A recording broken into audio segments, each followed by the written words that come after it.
Hello? Na sir, si Bong. Hello, sir. Hello? Yes sir. Hi, good morning, Narinig sir. mo ako sir? Yes, sir. Opo, opo. Ginawa ko yung sinabi mo sir. Tinanggal ko yung battery at saka inisprehan ko yung tinanggal ko yung sa manifold Okay. map sensor. Inisprehan ko ng ano. Nawala na sir. Salamat ha. Sabi naman sa'yo eh. Mm. Salamat sir ha. Ah, so, sir, Malaki ta. yung, yung kanina, so bago natin gawin, para at least ma-advise din natin yung ibang, ano natin, may mga Captiva. So, ang Captiva nyo is 2011 na diesel, di ba, sir? Opo. Opo. All-wheel drive. Yun. So, nag-check engine. Kahapon ba nag-check engine?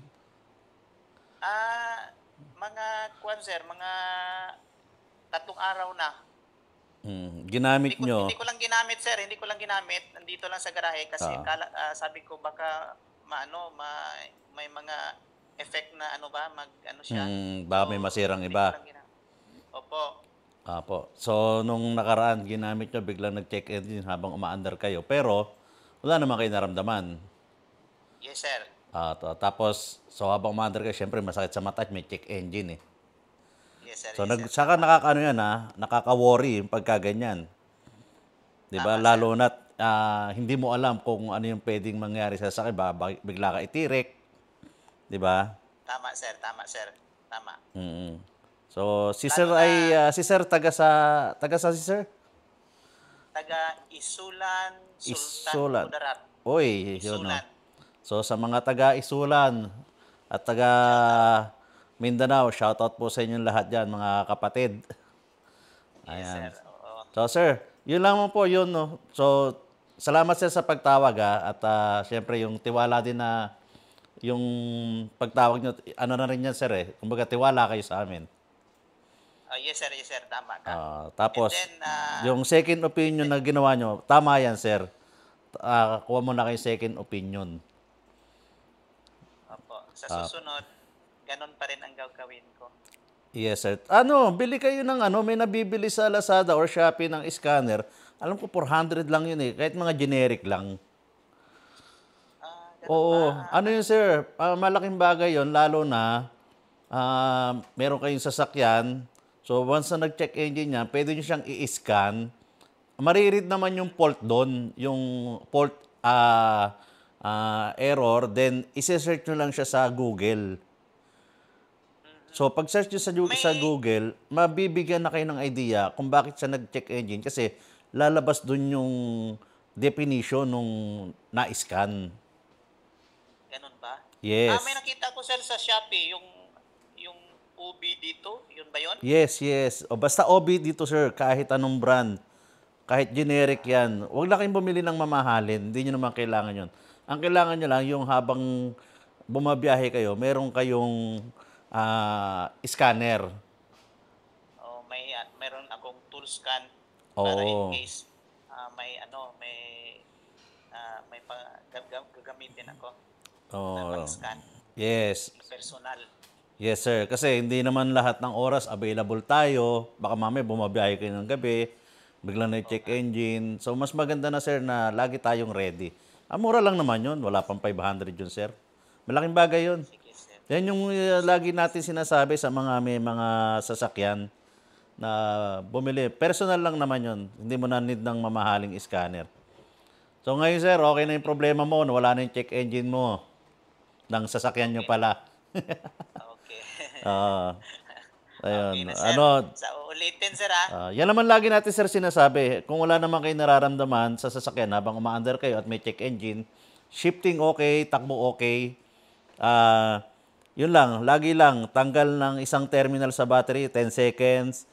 Then, kung may dalang contact cleaner, wisikan yung adapter o yung connector do sa map sensor. Pagkatanggal, then ibalik. Then, ibalik ulit yung yung terminal sa battery. Then, Opo. ayun, pag nawala yun, goods na yun.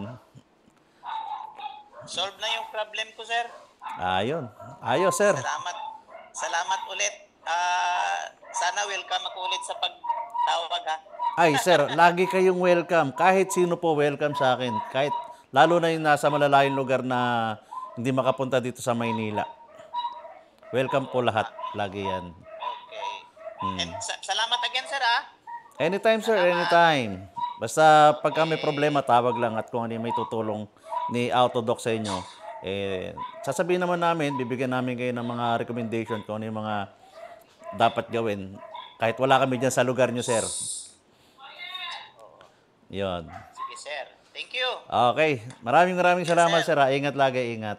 Bye-bye. Ingat din. Okay, sir.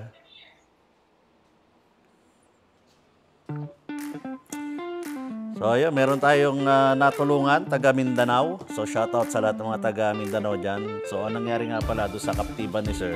Actually, kanina umaga pa yan tumawag sa atin na bigla nagkaroon ng check engine habang umaandar. Then, siyempre, nag-worry si sir. Wala naman siyang scanner. So, ang ginawa niya, inuwi niya yung sasakyan. Then, yun, ilang araw niyang hindi pinaandar.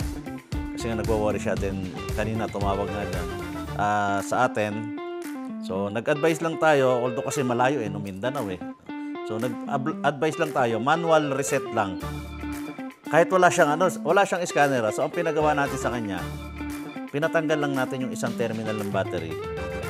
Then, pinatanggal natin yung connector doon sa may map sensor. Although meron siyang contact cleaner. Sabi ko, wisikan niya lang yun. So, pagka wisik, ikabit niya ulit. So, okay lang yun. Kahit basa pa yung connector ng map sensor, okay lang yan. Kasi ano naman yung niya, contact cleaner yun na pang electronic talaga yun. So, kahit basa pa yun, okay lang na isaksak. Wala naman magyayaring doon. Yung kung ma-short o magkakaroon ng electrical faulty wiring. So, okay lang yan. So, yun, after niya magawa yun, yung procedure na sinabi natin sa kanya, then, ayun na, tumawag siya, nag-follow up sa atin, at good news naman, nawala yung check engine do sa kanyang unit na Chevrolet Captiva na 2011 diesel. So, good na daw.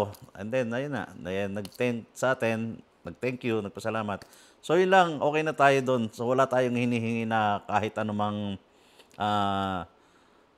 bayad. Basta tayo makatulong lang si Autodoc, mabigyan lang natin ng tulong yung mga nangangailangan, lalo na sa mga nasa malalayong lugar. Okay na sa amin yun.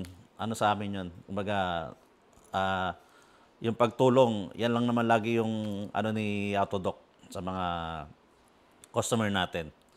So, yun lamang po, sa lahat po ng may problema sa mga sasakyan, pwede po kayong humingi ng second opinion po sa amin.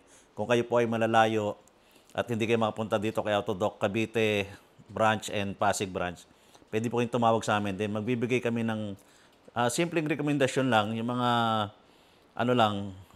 mga pwede nyong gawin doon sa mga sasakyan para lang at least maiuwi nyo ng maayos yung sasakyan nang hindi kayo nagwo-worry. Then mabibigyan din namin kayo ng idea kung ano yung mga sira nung sasakyan. Kung halimbawa meron kayong unusual na nararamdaman doon sa mga unit nyo. So, yun lamang po at maraming salamat. Siyempre, follow nyo po kami sa aming YouTube account, TikTok account, Instagram. Siyempre, huwag nyo rin kalimutan kami i-like sa aming FB page, Autodoc Car Clinic. Kaya yun po, maraming salamat. Then, peace yo.